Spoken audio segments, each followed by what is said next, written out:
Welcome back, investors. Jake here. It's been a tumultuous week in the stock market. It feels like if the market opened red, by the end of the day, it would close green. If it opened green, by the end of the day, it would close red. Currently, all of the indexes are green, but by the time I edit and upload this video, who knows, maybe they've turned red. And in the comments section, people keep asking me, Jake, what are you selling? What are you buying? And I want to let you guys know that this week I didn't trade anything. Who can possibly predict where the market is going and how it will turn over the course of 3 or 6 hours? And Warren Buffett likes to say that the stock market is an engine for transferring wealth from the impatient to the patient. So I'm trying to be patient. In my Fidelity account, I told you guys last Friday I bought some call contracts. On Monday, when the market was down huge, I doubled up. Thankfully, I'm still green on all of those as of now, and I'm still thinking that the market is oversold. Let's think about this, guys. This is the raw number for the S&P 500, 4,358. Did we really peak on January 4th when the S&P hit 4,793? Is that it, guys? Are we never going to see 5,000 this year? Potentially, if we enter a bear market or a true recession, are we not going to get back to all-time new highs in the stock market until 2023, 2024, 2025? This is a possibility, but I honestly don't see it happening. And the reason why is because the true crash, I believe, is amongst all of these junk IPO and SPAC companies. There have been thousands of them that have gone public in the last 2 years, and they don't really have very good fundamentals or future prospects if growth will slow or even decline in the economy.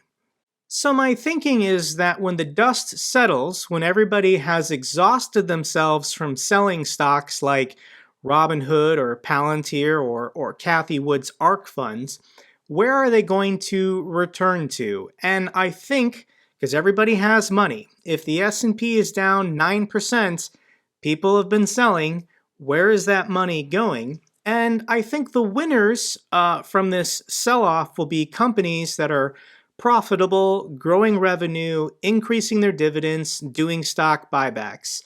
And thankfully, in my Schwab accounts, these are all companies that I've picked. Now, I definitely picked these companies potentially at the wrong time last November when the S&P 500 peaked, but I think I'm faring fairly well. So when we look at my Schwab account, on January 12th, it hit a high of 66,000. I started the year with 60. I'm currently at 50,000, down about 16%. However, I chose very far out expiration dates, January of 2023, June of 2022 this year. So I'm not feeling any kind of panic. If you're having an emotional reaction to seeing the share price of a company change on a daily, time scale, then potentially you need to change your mindset. You need to give yourself more time for the stock graphs and the fundamentals of these companies to play out over time. So in this video, I want to talk about Apple and HCA because they both reported their earnings yesterday. My previous update video, I went over Texas Instruments, General Dynamics, and Capital One. I'll just quickly tell you guys, Capital One is selling off. Texas Instruments rebounded a little bit. It would have been nicer if it had gone up more. And General Dynamics seems to be doing the best. However, I think once we get into next week, I think the selling will exhaust, the bulls will come back, and the S&P will rebound, not necessarily get to all-time new highs, but might gain back another 3 or 4%.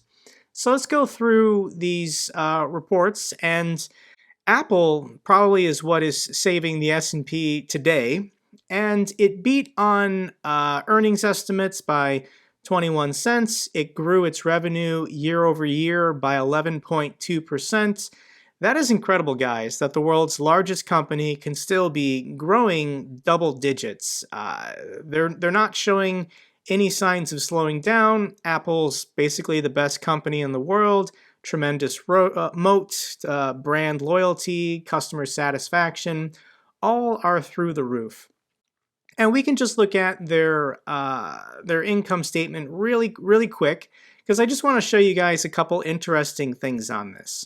So for net sales, products and services, total net sales, this is, how much money came into the company.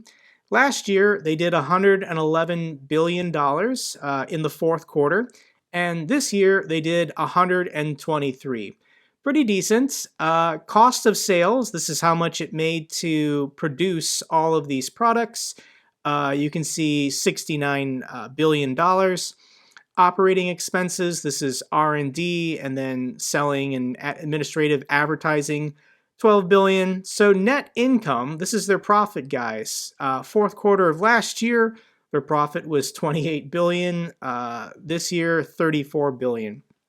So their profit in one quarter was $34 billion, which is larger than the entire market cap valuation of most companies, in the world listed on the New York Stock Exchange.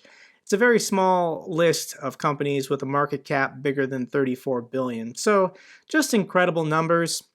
When we look at net sales by region, you can see that in America, 46 billion increased to 51.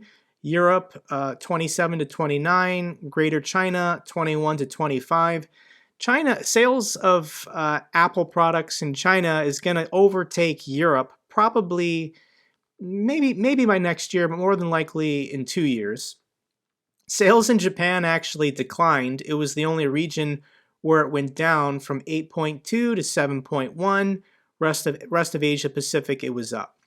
And net sales by category. If you guys didn't know, Apple sells more iPhones than basically everything else combined. So fourth quarter of last year, 65 billion to 71. This is the new M1 chip, iMacs, MacBook Pros that they're rolling out. 8.6 to 10.8, pretty phenomenal.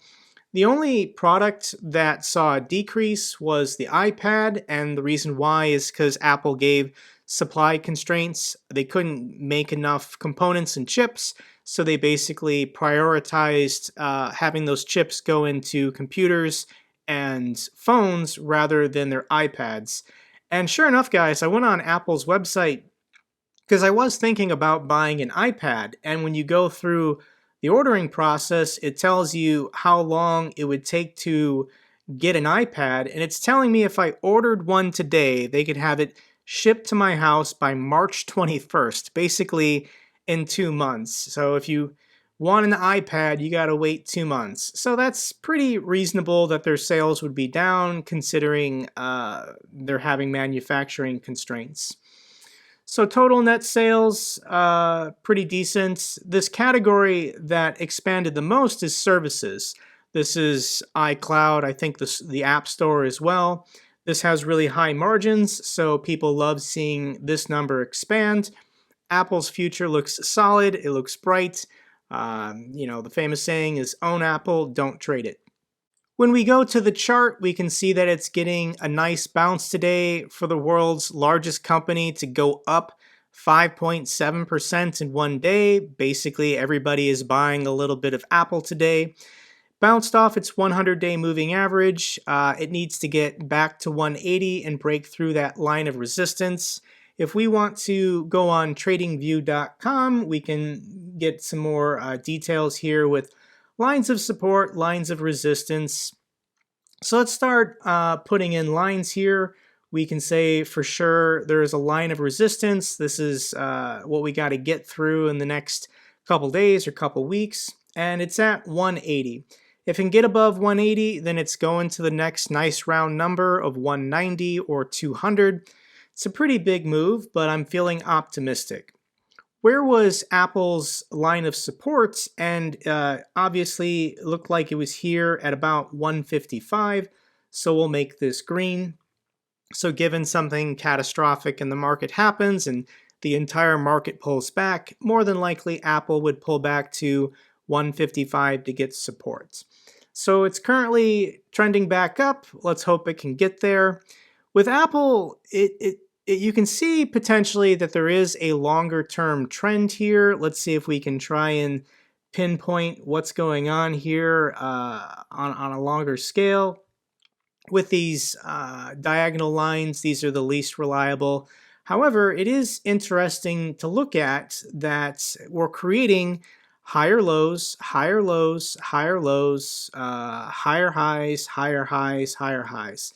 So I am feeling pretty confident that in the next couple days or weeks, if Apple can get above 180, it'll create a new higher high before eventually pulling back. The other company that I have a position in that gave earnings yesterday was HCA Healthcare, and they actually missed on their revenue forecast for the first time in 6 quarters, blaming Omicron. However, it's not bad news. Even though they missed on revenue, they still grew revenue year over year by 5.4%. And this company is still financially profitable, very healthy. And they increased their stock buyback program. They increased their dividend. I still think this is going to be an attractive company for people to buy. Currently, it's still seeing support, I think, by the 200-day moving average. It's already downtrended significantly as the entire broader market sold off this last month. Hopefully, we can see a reversal. HCA actually opened down on earnings that they missed revenue, and people have been stepping in to buy it during the day today. Very good sign for me. Once again, they're going to do a stock buyback. They increase their dividends. The revenue of this company is not in risk. People are going to keep going to hospitals. So what do I want to do with this company? I just want to get back to 260, and then I'll probably rotate out of this company into something that has fallen more dramatically. This isn't complicated technicals here, guys. We have a very obvious line of resistance here at 260. Let's just add these in. We're going to make this red, and we have a line of support here at 220, and that is really interesting to see that. So you can see that on earnings, probably back in July, it gapped up huge. It traded sideways in this range between 240 and 260. It then pulled back to 220, the previous point where it gapped up. This stock was uptrending pretty nicely. It looks like that's broken. However, it's just going to probably just trade within this range for the next couple weeks or couple months. But if I can get this back to 260 and then sell to close my call contracts, once again, rotate into something with a better opportunity for a breakout. Okay guys, that was an update for Apple and HCA. Once again, with the S&P selling off 9%, the fact that my account is only down 16% when I'm 80% leveraged on call contracts, I feel like I survived a very difficult month. Hopefully, going into February, we can see a little bit of a rebound or a snapback. And ideally, the market can just start trading sideways and we can start rotating in and out of different positions in order to take advantage of this sideways consolidation within the market. If you guys like this video and you want to support me and my channel, give this video a thumbs up. Really helps out. If you guys have any comments or questions, let me know down below. I love hearing from you guys. Till the next video, take care.